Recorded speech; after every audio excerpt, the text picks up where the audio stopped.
Olá, bom dia! Olá, bom dia a todos. Está começando o RIC Rural deste domingo, 13 de outubro de 2024, com esses assuntos.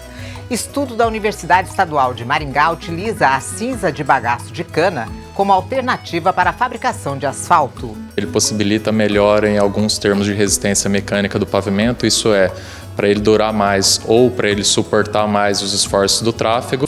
Nos 15 anos de RIC Rural, hoje vamos mostrar mais uma reportagem sobre práticas conservacionistas do solo e da água. Por incrível que pareça, se não o rendimento financeiro da planta de cobertura eleva o rendimento financeiro das culturas econômicas, de soja, de trigo.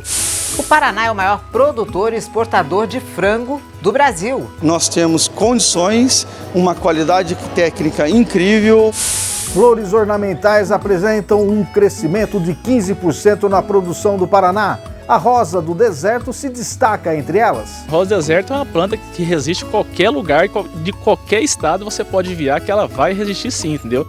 Você vai ver um pouco das 19 reportagens com os vencedores do Prêmio Orgulho da Terra 2024.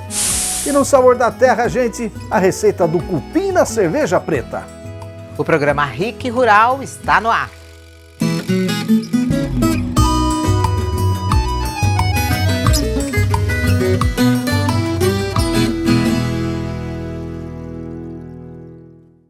Vamos começar o programa de hoje mostrando que um estudo da Universidade Estadual de Maringá utilizou a cinza de bagaço de cana como alternativa para a fabricação de asfalto. O experimento já foi testado em trecho da rodovia BR-158, entre Campo Mourão e Maringá, e mostrou um bom resultado. Um estudo que pode revolucionar o transporte rodoviário no país. O trabalho desenvolvido pelo pesquisador Vinícius Hipólito e o professor Gessner Ildefonso encontrou alternativas para substituir a brita utilizada na produção do asfalto pela cinza do bagaço da cana-de-açúcar. Esse estudo ele vem no sentido de que, ao mesmo tempo que ele possibilita melhora em alguns termos de resistência mecânica do pavimento, isso é, para ele durar mais ou para ele suportar mais os esforços do tráfego, ao mesmo tempo o resíduo utilizado ele existe em larga escala nas usinas sucroalcooleiras que utilizam a cogeração de energia, o qual ele é subproduto, e portanto a união desse resíduo junto com o asfalto ajuda tanto na questão ambiental quanto na questão técnica da melhoria das nossas rodovias. O asfalto desenvolvido durante a pesquisa foi utilizado no recapeamento da BR-158, na região de Campo Mourão. E os resultados foram positivos. Essa mistura foi aplicada há 4 anos atrás na rodovia BR-158, entre Maringá e Campo Mourão, em um trecho de segmento teste, e esse trecho ele se encontra em ótimas condições até hoje. O Brasil é o maior produtor de cana-de-açúcar do mundo. O reaproveitamento da cinza do bagaço é uma alternativa sustentável que ajudaria o planeta, além de ser vantajosa economicamente. Essa parte mais fina aqui é a grande responsável pela quantidade de asfalto que nós temos que colocar na mistura. E nós conseguirmos trabalhar um material alternativo que incorpore a mistura asfáltica nessa fração, nas características que a cinza oferece, que é de uma textura superficial bem rugosa, ela permite que o consumo de asfalto seja menor.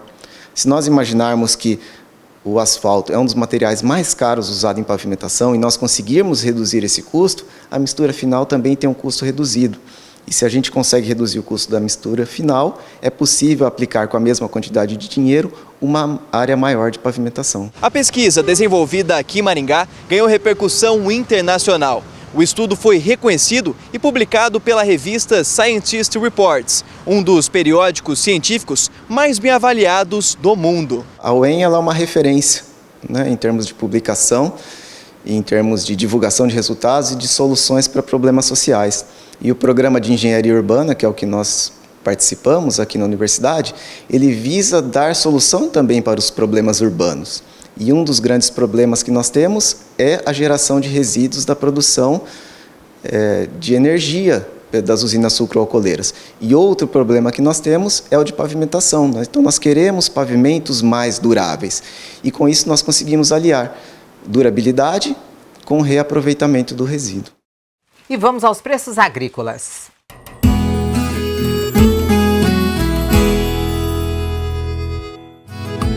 O café em coco R$ 22,08 o quilo. O café beneficiado R$ 1.350 a saca, preços em Maringá e Londrina. O arroz R$ 160 a saca em Paranavaí e Umuarama. O feijão carioca R$ 270 a saca em Campo Mourão, R$ 200 em Ponta Grossa. E o feijão preto R$ 310 em Ponta Grossa, R$ 340 a saca do feijão preto em Campo Mourão. O RIC Rural nesse ano de 2024 comemora 15 anos na RIC TV. E a gente tem mostrado reportagens que se destacaram por seu assunto e importância nesse período. Pois é, hoje vamos mostrar mais uma reportagem que fizemos em 2019 sobre experimentos científicos promovidos pela Rede Paranaense de Agropesquisa, que tem por objetivo estabelecer novos parâmetros para o estabelecimento de projetos de conservação de solos e água em propriedades rurais do Paraná. Vamos ver. O manejo do solo, feito de forma inadequada pelos produtores, tem sido um limitante ao aumento da produtividade das lavouras, além de causar erosão e outros problemas. Um desafio que o Brasil, como grande produtor de alimentos, precisa superar para aproveitar as oportunidades que estão surgindo no mercado internacional. O Paraná está fazendo a sua parte. O estado que se tornou uma referência em práticas conservacionistas conta desde 2016 com o ProSolo, o Programa Integrado de Conservação de Solos e Águas, o maior do gênero no Brasil. O ProSolo é implementado pela Rede Paranaense de Agropecuária e Formação Aplicada, um grupo composto por 19 instituições, entre universidades, fundações privadas, institutos e outras entidades. São 150 pesquisadores, 55 bolsas de pesquisa e um investimento de R$ 12 milhões em 35 projetos por todo o estado. Nós fomos ver de perto o que está acontecendo em 3 unidades de pesquisa sobre solo e água, das 6 espalhadas pelo Paraná. Começamos por 2 vizinhos, depois fomos a Guarapuava e finalizamos em Cambé, no norte do estado. Nós estamos em 2 vizinhos, na Universidade Tecnológica Federal do Paraná, onde se encontra uma das 6 unidades experimentais da Rede de Agropesquisa, que monitora o solo e a água. Eu estou aqui com o pesquisador André Pellegrini, que é o coordenador dessa rede. O que faz essa rede, André? Bom, essa rede está estruturada em 6 regiões, mesorregiões do Paraná. Né? Aqui em 2 vizinhos a gente tem uma, Toledo outra, né? Maringá outra, Londrina, Ponta Grossa e Guarapuava. Ela faz basicamente, ela trouxe uma ideia que começou a ser estudada na Universidade Federal de Santa Maria, né, fazendo uma unidade experimental. Uma parcela com terraço, né, e a outra sem terraço. Aqui está o nosso exemplo, tá o nosso exemplo da parcela sem terraço, né, que dá 1,8 hectares, né, um pouquinho menos de um alqueire. Né. Então ela consegue, a gente delimitou com esses terraços ao redor. Toda a chuva que cair aqui, parte vai infiltrar, outra parte vai escoar e a gente consegue fazer o monitoramento de quanta água está saindo por escoamento aqui. E o que vai mostrar esse estudo? Esse estudo ele vai mostrar basicamente quanto da chuva está se transformando em escoamento. Isso é variável, né? Depende da umidade do solo, da cobertura, do grau de compactação, da estrutura do solo. E aí a gente consegue ter essa noção do quanto está escoando, quanto está sendo perdido de água. Junto com essa água está sendo transportado o solo, então a gente consegue medir também nesse local quanto solo está sendo perdido. E também nesse solo e nessa água a gente consegue levar para o laboratório uma amostra e medir quanto está sendo perdido de nutrientes, né, que são essenciais para a produção. Nitrogênio, fósforo, potássio, cálcio e magnésio. Esses são os principais. Você falou em água e microbacias. Como é que vocês estão estudando isso aqui? Isso. Nesse mesmo estudo da Rede de Agropesquisa aqui no Paraná, dentro dessas 2 unidades experimentais com e sem terraço, a gente vai conseguir monitorar uma área entre 50 a 200 hectares, que é uma pequena bacia hidrográfica. Então aqui a gente está dentro da bacia hidrográfica, a gente está monitorando, ela dá 64 hectares, depois a gente vai se dirigir até abaixo, onde é que faz o monitoramento também do que está sendo perdido de solo e água desse local. Vamos dar uma olhada lá então?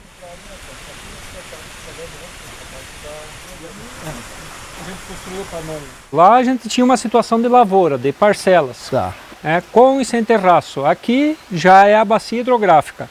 A gente construiu essa estrutura aqui, passava o riacho normal, natural, ele passava aqui. O que a gente buscou a fazer com essa estrutura?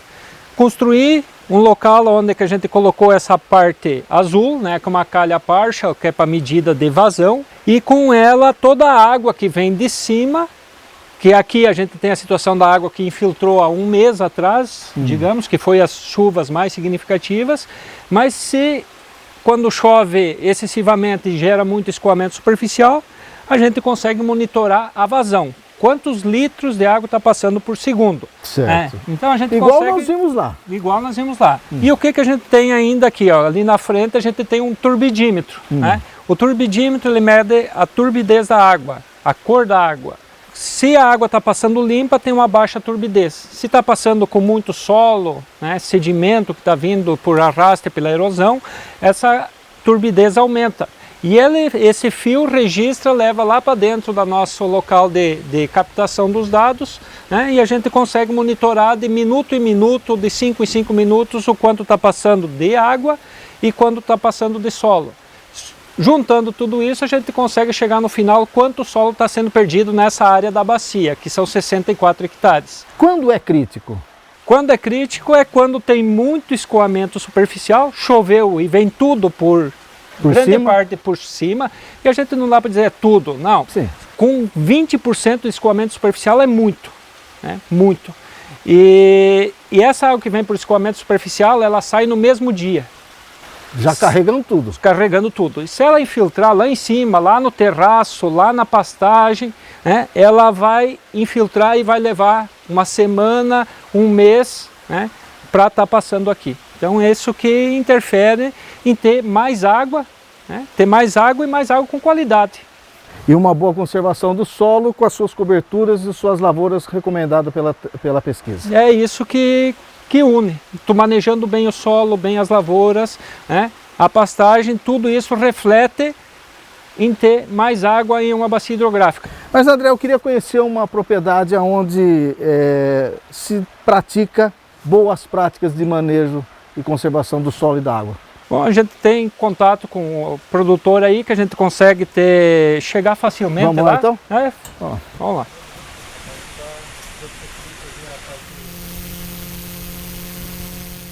A região sudoeste do estado, onde está o município de Dois Vizinhos, é a mais suscetível a chuvas intensas.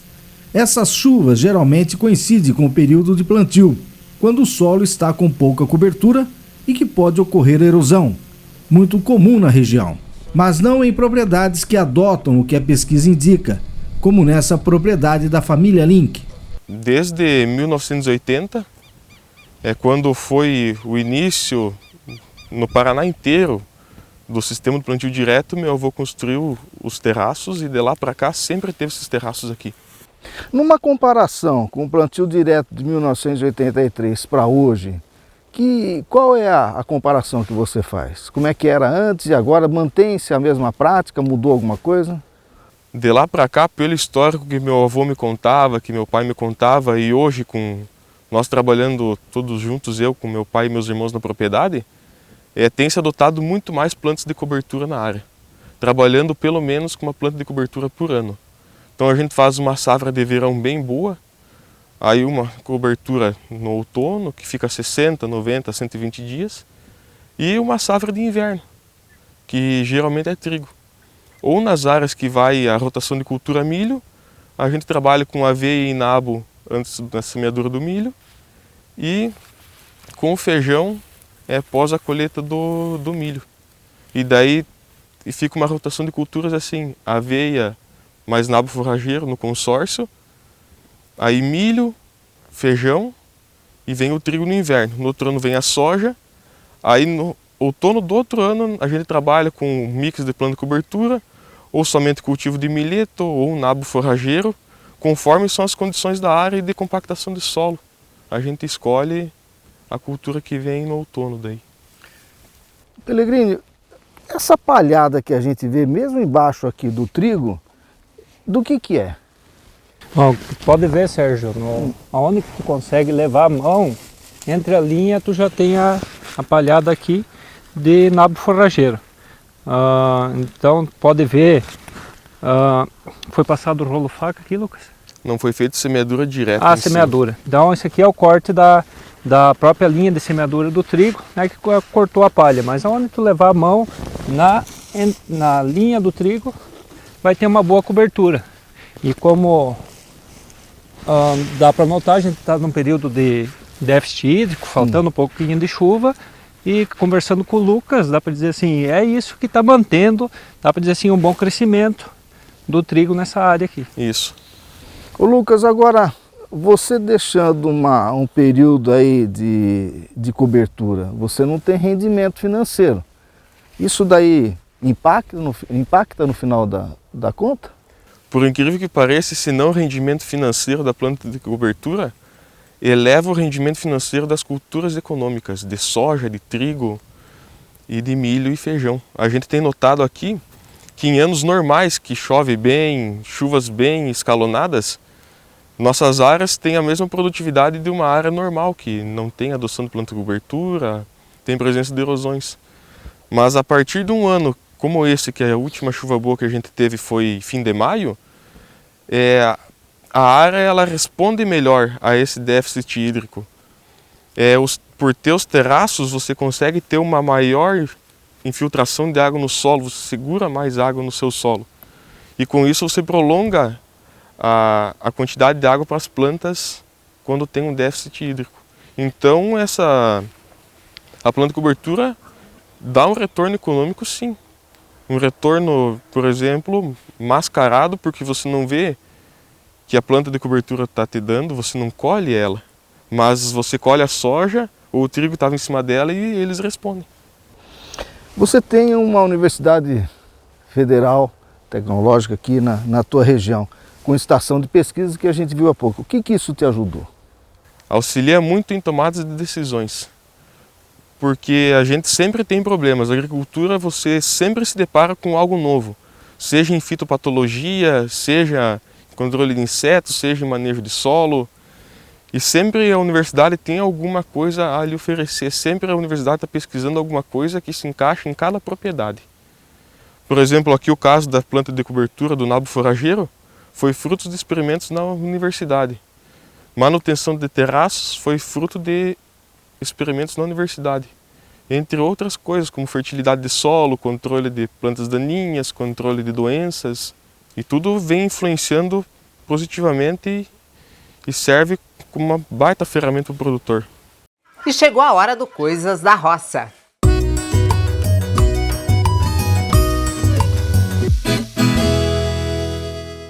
Iniciamos o quadro de hoje com o vídeo que o Antônio Souza, mais conhecido como Toninho, nos enviou. São imagens do sítio de café em Congonhas. A Zuleide, moradora de Maringá, registrou o que, segundo ela, são as maravilhas que cultiva em seu quintal. A Sueli, de Indianópolis, preparou uma sopinha deliciosa de mandioca com galinha caipira. Deu até para sentir o cheiro daqui, hein? Essa é a pequena Antonella. Os papais Vanessa e Lucas Zílio nos contaram que quando ela nasceu, eles foram morar no interior e agora todos os dias ela acorda às 6 horas da manhã para ajudar na lida com as vacas. A Marilza Carvalho, de Colombo, registrou o pé de laranja que foi plantado pelo seu pai, o Sr. Juarez, e ela nos disse que o pé está a coisa mais linda. O Antônio Carlos registrou sua esposa, Sueli Bruno, realizando a colheita das verduras da horta no quintal de casa. A Vera Lúcia, moradora de Curitiba, nos enviou alguns registros das buchas que cultiva no quintal. Ela disse que dá mais de metro cada. Ela também cultiva laranja, pimenta, abacate e muitas flores.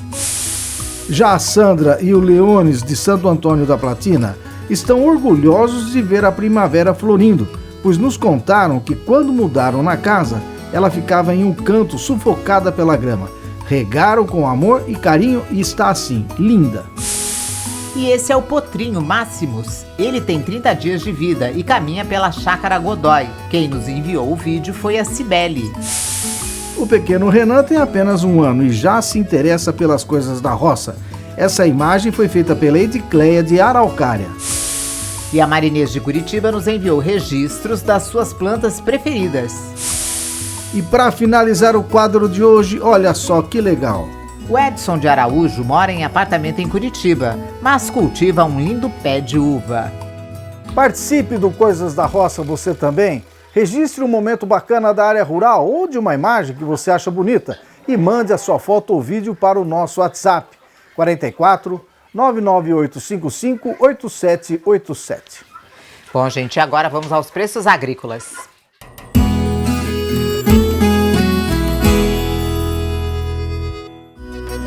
O milho, R$ 56,00 a saca em Londrina, R$ 58,00 em Ponta Grossa. A soja, R$ 128,00 a saca em Cascavel e Maringá, R$ 133,00 em Curitiba. O trigo, R$ 77,00 a saca em Londrina, R$ 81,00 em Cascavel. E a tonelada da raiz de mandioca, R$ 638,00 em Paranavaí, R$ 640,00 em Umuarama. E dando continuidade ao RIC Rural de hoje, agora você vai ver que o Paraná é o maior produtor e exportador de frango do Brasil. E lá em Foz do Iguaçu, no oeste do estado, o evento apresentou mais de 300 trabalhos científicos com foco no aumento da produção e no consumo da carne de frango. Pois é, gente, entre eles existe até uma tecnologia que promete melhorar a coloração da carne. Vamos ver. A carne de frango não pode faltar na casa da Dona Célia. Eu tenho 3 bisnetos e eles adoram. O jeito que eu fizer, o molho frito, no forno. A carne de frango, além de ser uma fonte de proteína apetitosa, também é mais saudável, se comparada com a carne vermelha. Ele é mais saudável. E mais barato também. E mais barato também para o nosso bolso, né? Atualmente, o Paraná é o maior produtor e exportador da carne de frango no Brasil, o que ajuda a colocar o país como o 2º maior produtor no mundo. Neste evento, em Foz do Iguaçu, pesquisadores irão apresentar mais de 300 trabalhos científicos com foco no aumento da produção e do consumo de frango. Entre eles, uma tecnologia capaz de melhorar a coloração da carne. Existem alguns mercados, ou os mercados até do exterior, que têm uma preferência por uma coloração de carne, por exemplo, ou até a coloração do ovo. né? Então nós temos tecnologias nutricionais, seja com aditivo ou estratégias nutricionais onde que você trabalha com diferentes matérias-primas, que você deixa uma pigmentação um pouquinho mais escura para determinados mercados. Para a gente poder implementar uma tecnologia, esses trabalhos eles mostram muito disso, né? Há tanto a eficiência da produção, né, que a gente precisa mostrar isso, até no caráter de sustentabilidade, mas também para implementar inovações tecnológicas, nós precisamos aí comprovar cientificamente. No ano passado, o Brasil foi responsável por abater mais de 5 bilhões de cabeças de frango. O Paraná contribuiu com quase 40% desse volume. Nós temos condições, uma qualidade técnica incrível, uma quantidade de universidades que têm trabalhado de maneira árdua, inclusive todos esses trabalhos que estão aqui vindo das universidades brasileiras, também da América Latina, estamos no caminho certo. Então esse salto que o Brasil dá nas décadas 60, 70, 80 e na atual, mostra muito isso que a gente tem avançado. Hoje nós somos já o primeiro exportador do mundo de carne. O aumento na produção e o melhoramento genético da carne pode tornar a proteína cada vez mais barata ao consumidor. Daí é só caprichar na criatividade do prato. Eu faço na panela, eu frito alho, coloco um pouquinho de açúcar e aí refogo o frango, assim, tira um pouco o sabor do frango, né? Aí fica mais saboroso, fica douradinho, né? E por que consome? Porque tá mais barato, né? Tá bem mais barato o frango do que a carne de boi. Bom, gente, você vai ver agora que as flores ornamentais apresentaram um crescimento de 15% na produção no Paraná. Só as rosas do deserto são responsáveis por quase 5 milhões de reais na comercialização de flores por aqui. Um produtor de Cambé, no norte do estado, vende rosas do deserto para todo o país. E a repórter Daniela Calçavara foi conferir esta produção e a gente vê agora.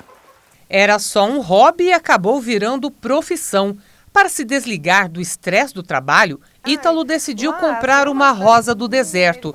Aos poucos, a coleção foi aumentando E de tantos conhecidos pedirem mudas, ele começou a produção. Não vendia nenhuma planta, porque era tudo para mim, né? E as pessoas vinham atrás da gente e falavam, você não vende essa mudinha, você não vende essa planta. Eu não queria vender, mas como foi aumentando de uma tal forma, que eu comecei a desfazer de algumas.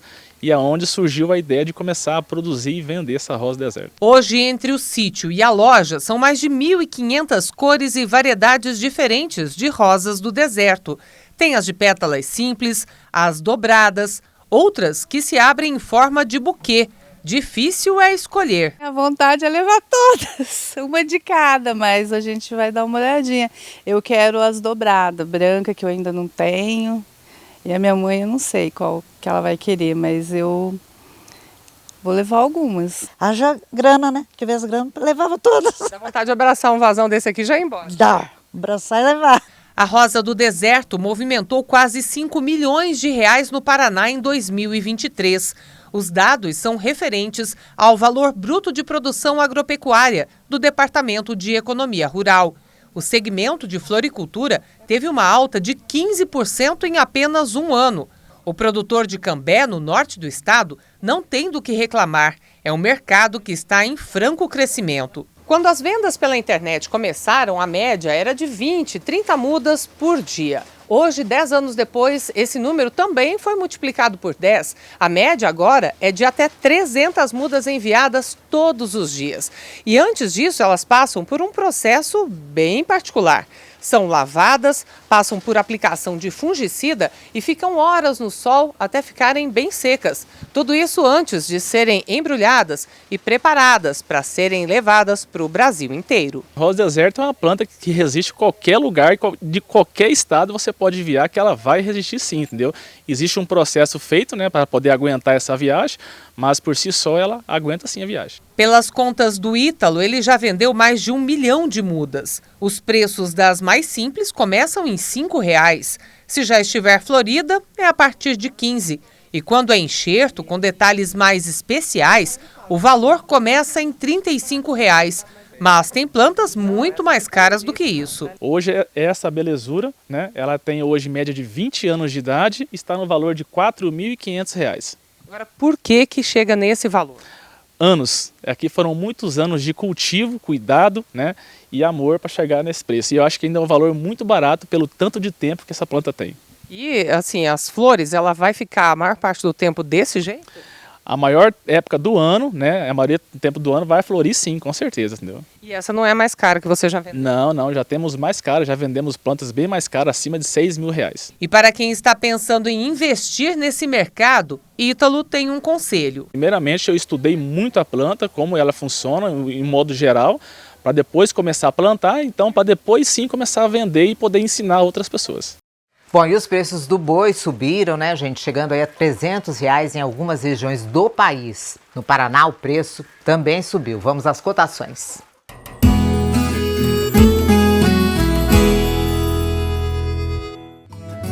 O suíno, R$ 8,70 o quilo em Apucarana, R$ 9,00 o quilo do suíno em Maringá. Vaca gorda, R$ 240 a arroba em Maringá e Cascavel, R$ 270 em Londrina. E o boi gordo, R$ 295 a arroba em Londrina, R$ 300 a arroba do boi gordo na região de Umuarama. Bom, gente, e o RIC Rural já está na estrada produzindo as reportagens com os vencedores do Prêmio Orgulho da Terra 2024. Nós já mostramos aqui as primeiras que fizemos e agora você vai ver mais algumas já realizadas. Acompanhe. Até agora já rodamos mais de 4.500 quilômetros, gravando com os produtores e técnicos de cooperativas e do IDR Paraná, conhecendo a história de cada um deles e registrando por que foram merecedores desse importante prêmio do agronegócio do estado. E olha quanta conversa boa já escutamos, quanta responsabilidade já vimos desses profissionais que executam uma das mais nobres missões para as nossas vidas, a de produzir alimentos. Já passamos por Três Barras do Paraná, Toledo, Terra Roxa, Paranavaí, Marialva, Jandaia do Sul, Astorga, Jaguapitã, Guarapuava, Malé, Manuel Ribas, Mauá da Serra e Grandes Rios. E ainda tem mais nessas próximas 2 semanas. Bom, gente, lembrando que são 19 produtores rurais que receberão o prêmio no mês de novembro em Curitiba. Merecidamente, pelas histórias que a gente tem levantado, eu e o Renato. E chegou a hora do Sabor da Terra. Sabor da Terra. Oferecimento BMG Foods, linha Gold Beef. Bom, gente, mais uma receita especial nesse domingo. Nós estamos num cenário diferente, como vocês podem ver. Nós estamos aqui em Iporã.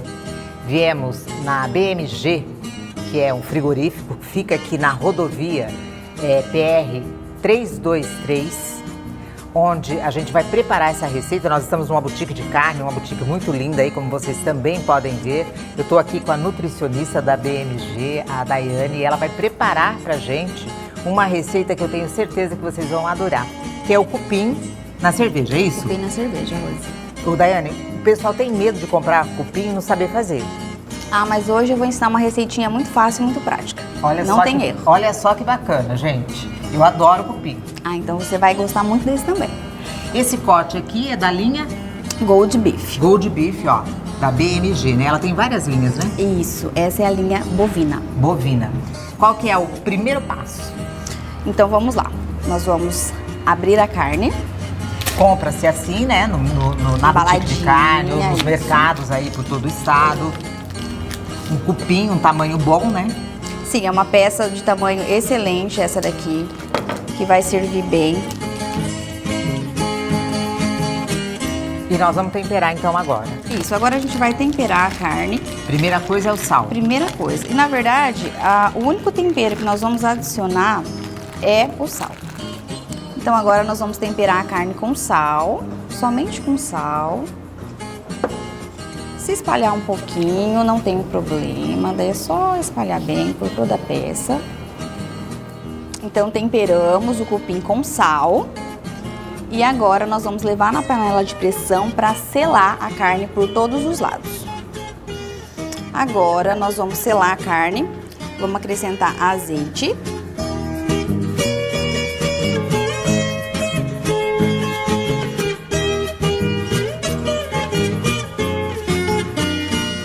E manteiga.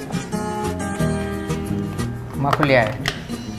Uma colher e pouquinho, daí vai sentindo como... A necessidade. De acordo com o tamanho da peça. A manteiga totalmente dissolvida, vamos colocar a carne na panela para selar.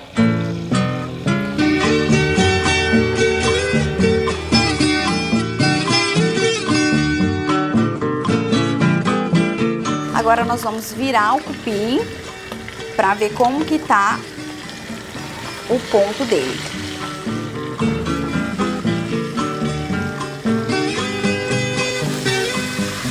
Nossa, que esse bonito. lado bem bonito, bem seladinho. Vamos só selar o outro lado que eu virei do cupim e vai estar pronto para adicionar os demais ingredientes.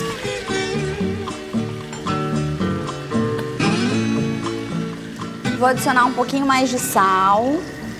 Sal é a gosto, né? Sal é a gosto, cada um coloca a seu critério. E dá pra gente experimentar também depois. Exatamente. De ver, né? Pra No finalizar. final, nós vamos provar. O que precisar de ajuste, a gente ajusta. Tá. E agora também vai a cerveja. Agora vamos colocar a cerveja preta. Cerveja preta, gente.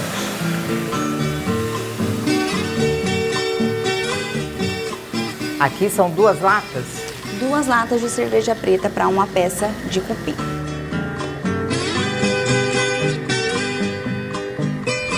Agora nós vamos acrescentar a água, Rose.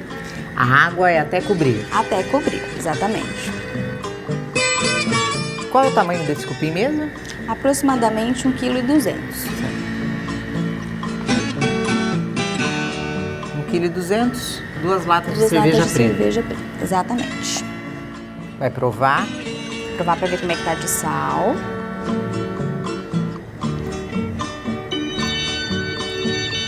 Vou adicionar um pouquinho mais. Sal é a gosto, né, gente?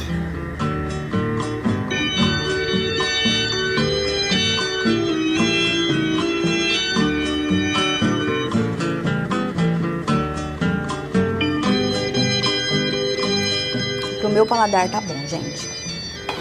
Tá, agora nós vamos pôr na pressão. Exatamente. E quanto tempo de pressão? Pode fechar. Nós deixamos 30 minutos e damos uma olhadinha. Se for preciso, deixamos mais 30 minutos, 20 minutos, de acordo com a suculência da carne. A gente vai espetando e vai... Então, de 30 em 30 minutos você vai abrindo. Exatamente. Bom, gente, nossa carne aqui já tá cozida, né? Já tá no ponto. No ponto. Ficou na pressão bastante tempo. Aí vamos transferir para nossa travessa. Que linda.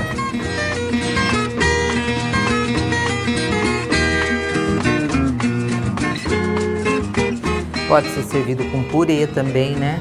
Sim. Aqui. Batata ou a batata em forma de purê também fica... Muito boa, né? Muito boa. Agora nós vamos colocar sobre a carne e as batatas o molho, onde o nosso cupim foi cozido, na cerveja preta. Tem um cheirinho super gostoso, né, da cerveja. Nossa, faz toda a diferença a cerveja nessa receita. Tá todo um sabor especial.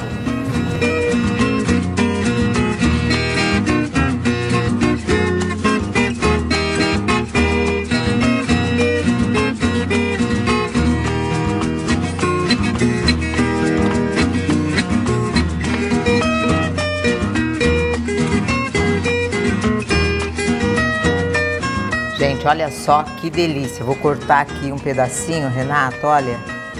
Tá super macio. Vou experimentar essa delícia. Gente, eu adoro cupim.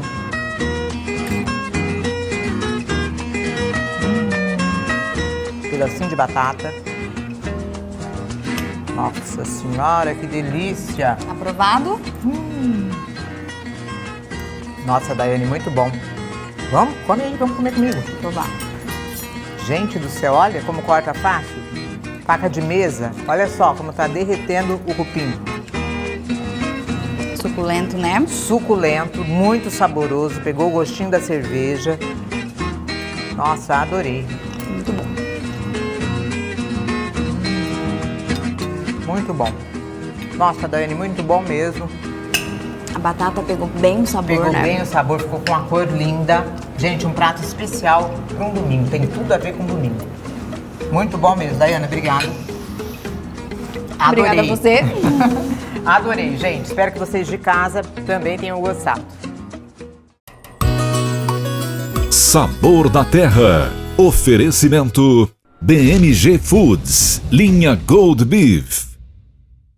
Lembrando sempre que as receitas e as reportagens mostradas aqui no Rick Rural você encontra no nosso canal do YouTube, youtube.com/Rick Rural. Se inscreva no nosso canal no YouTube e não se esqueça de clicar no sininho para ficar sempre atualizado. E segue a gente também nos nossos Instagrams, do Rick Rural e Sérgio Rose. Bom, gente, o programa já acabou. Hoje nós vamos ficando por aqui. Obrigada pelo carinho, pela companhia aqui com a gente. E uma boa semana a todos. Boa semana, gente. Até domingo de manhã. Esperamos vocês. Não perde o programa, não.